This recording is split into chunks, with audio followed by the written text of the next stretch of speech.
Yeah, good morning everyone. Today we are doing videography of one chapter of class 8 called coal and petroleum. As you know, Mr. Ganeev, coal and petroleum are two very important resources for us. ठीक है, बगैर कोल और petroleum के तो ना तो हम electricity generate कर पाएंगे ना ये सब फायदे उठा पाएंगे। और पेट्रोलियम यानी कि क्रूड ऑयल आपको पता ही है। Petroleum as the name suggest, petro plus oleum. Petro means rock and oleum means oil. The oil which is obtained from rock. Also it is called rock oil. And it is very important because with the help of fractional distillation of crude oil, we prepare resources like petrol, diesel, paraffin wax, ये सब हम बनाते हैं। ठीक है, तो आज हम एनसीईआरटी से कर रहे हैं वीडियोग्राफी ताकि हम फटाफट तो कंप्लीट कर सके। आपने बहुत सारे मटेरियल देखे हैं जो हमारी बेसिक नीड्स के लिए ज़रूरी है। इनमें से बहुत सारे ऐसे हैं जो हमें नेचर यानी कि मदर नेचर यानी कि अर्थ से मिल जाते हैं, आपको पता ही है। ठीक है गनीब, और कई जो है हम ह्यूमन एफर्ट से बना रहे हैं, जैसा कि आप एक्टिविटी 3.1 में देख सकते हैं। गनीब, क्या आप रीड करेंगे activity 3.1? Make a list of various materials used by us in our daily life and classify them as natural and man-made.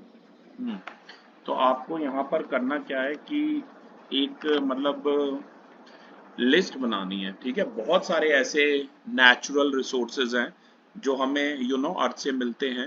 ठीक है, बहुत सारे ऐसे नेचुरल रिसोर्सेज हैं जो हमें अर्थ से मिलते हैं, उनकी हमें लिस्ट बनानी है। जैसे कि मैंने अभी नाम बताए कुछ के, जैसे कि petrol, diesel, right, paraffin wax, ये सब जो हैं इनके नाम हैं, तो ये ध्यान रखना। इन सब लिस्ट से आप क्या कर सकते हैं, इनके नाम मैंने आपको बता ही दिए हैं। आप चाहें तो यहाँ पर नेचुरल और इसकी लिस्ट बना सकते हैं। ठीक है, ओके। ये थोड़ा सा पैड हमने उल्टा पकड़ा था तभी ऐसे हो रहा है। ओके, जैसे कि देखिए गनीव, पेट्रोल ये तो नेचुरली मिलता है, क्रूड ऑयल के ही फॉर्म है। ये सब जो है ना क्रूड ऑयल की फॉर्म है। आप चाहें तो अपनी एनसीईआरटी में साथ साथ एक पेन और वो उठा लीजिए और एनसीईआरटी में फिल कीजिए। ठीक है, क्रूड ऑयल की ही ये फॉर्म है, पेट्रोल है चाहे डीजल है, इससे आप ये फिल कर सकते हैं। और मैन मतलब हैं ये मैन मेड ही, नेचुरली तो नहीं मिलते, लेकिन उन्हें एक्सट्रैक्ट करके हमें बनाना पड़ता है। ठीक है, कई चीज़ें हैं जैसे मीथेन गैस है, CH4। ठीक है ना, मिलती ये बनते तो मैन मेड ही हैं लेकिन मिलते नेचुरल रिसोर्सेज से। ठीक है, तभी मैंने इन्हें नेचुरल की कैटेगरी में डाला।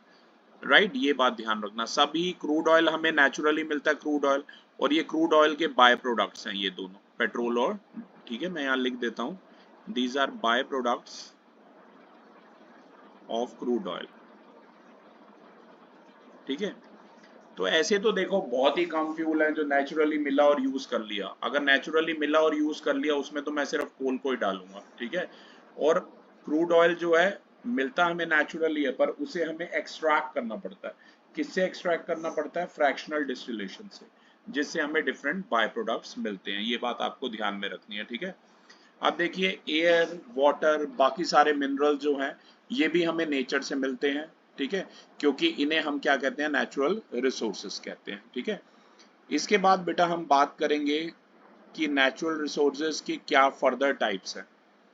देखो एयर, वाटर, सॉइल, ये हम ह्यूमन एक्टिविटीज के द्वारा एग्जॉस्ट करते जा रहे हैं, आपको पता है, इन्हें फिनिश ऑफ करते जा रहे हैं। इसमें आप वो लिख लो ना, मैन मेड में क्रूड ऑयल के बाय प्रोडक्ट्स आ जाएंगे, सारे by products of crude oil आ जाएंगे, वहां से देखते रहिए। ठीक है,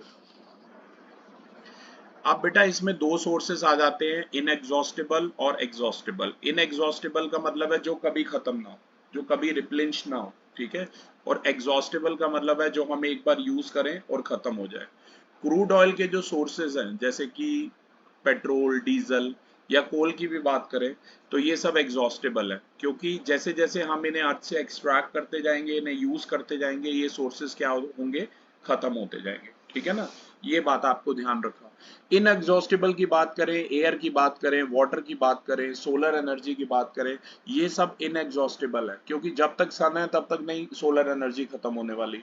जब तक अर्थ पे लाइफ है एयर नहीं खत्म होने वाली। तो विंड एनर्जी वगैरह ऐसे सोर्सेज हैं जो कभी नहीं खत्म होने वाले, इनएग्जॉस्टेबल है, याद रखना। ठीक है, ऐसे वाटर की बात करें, हाइडल एनर्जी की बात करें, हाइडल यानी वाटर, ये भी किस एक्टिविटी के अंदर आते हैं? ये इनएग्जॉस्टिबल के अंदर आते हैं। ठीक है, अब मैं चाहूंगा गनीव आप एक्टिविटी 3.2 रीड करें। Take some containers, fill them with popcorn, peanuts, roasted graham toffees. Divide students into groups of 7 each. Further divide each group into 3 subgroups containing 1, 2 and 4 students. Label them as first, second and third generation respectively. देखिए आपको कुछ containers लेने हैं, इसमें आपको popcorn, peanuts या roasted ग्राम दालें या टॉफीज फिल कर देनी है। उसके बाद 7 के ग्रुप में डिवाइड करना है और फर्दर जो है उन्हें 3 सब ग्रुप बनाने हैं जिनमें 1, 2 या 4 स्टूडेंट हो, उसमें हमें इसे डिवाइड कर देना है। ठीक है, तो इसके बाद क्या करना है, ये जो सब ग्रुप है इन्हें एज अ कंज्यूमर रिप्रेजेंट करना है। जैसे जैसे पॉपुलेशन ग्रो होती जाएगी सेकंड और थर्ड जनरेशन की, तो कंज्यूमर उतने बढ़ते जाएंगे। अब आपको एक पूरा कंटेनर हर ग्रुप का टेबल पे रख देना है और पहली जनरेशन के जो कंज्यूमर्स थे हर ग्रुप में उनको बोलना है कि भाई ये ईटेबल्स को कंज्यूम करो कंटेनर से, और उसके बाद ऐसे ही सेकंड जनरेशन वाले कंज्यूमर्स को बोलना है और ऐसे ही तीसरे जनरेशन वाले को कंज्यूमर को बोलना है। तो बेटा देखो एक आप एक समय पे ऑब्जर्व करेंगे सारे रिसोर्सेज क्या होगा, फिनिश हो जाएंगे। तो ऐसा ही कुछ हमारी मदर अर्थ के साथ हो रहा है, जितना हम ज्यादा रिसोर्सेज को रिप्लेनिश करेंगे, जितना हम उन्हें ज्यादा यूज करेंगे, तो आगे फ्यूचर जनरेशन के लिए कुछ भी नहीं बचेगा। ये बात ध्यान में रखना। ठीक है, तो ये जो ईटेबल्स हैं जो कंटेनर में प्रेजेंट थी, टोटल अवेलेबिलिटी की बात करें, किसी भी एग्जॉस्टिबल नेचुरल रिसोर्स की बात करें जिसमें कोल, पेट्रोलियम या नेचुरल गैस आ जाते हैं, हर ग्रुप का हमारा एक अलग ही कंजप्शन पैटर्न होगा।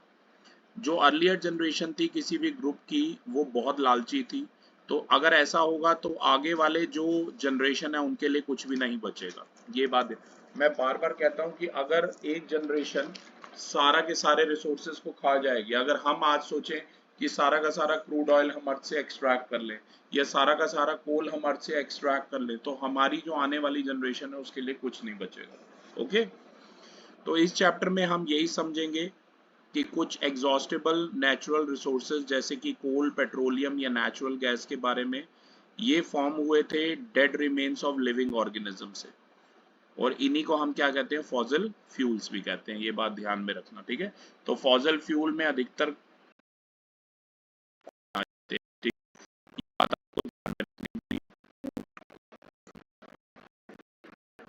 जैसे कोल सबको पता है कि ब्लैक कलर का ऐसे कंपाउंड होता है, आपने कोल देखा भी होगा, कोल का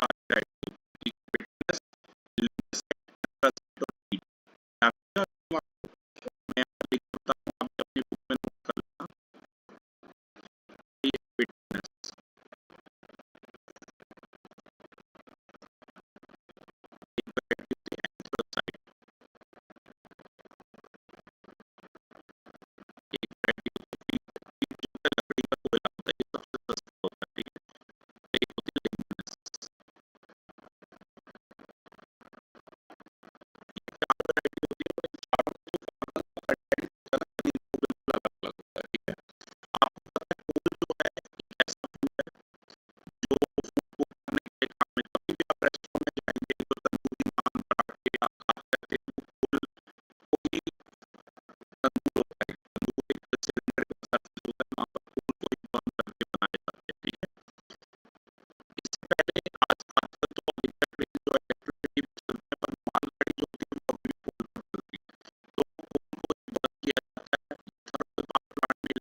सबसे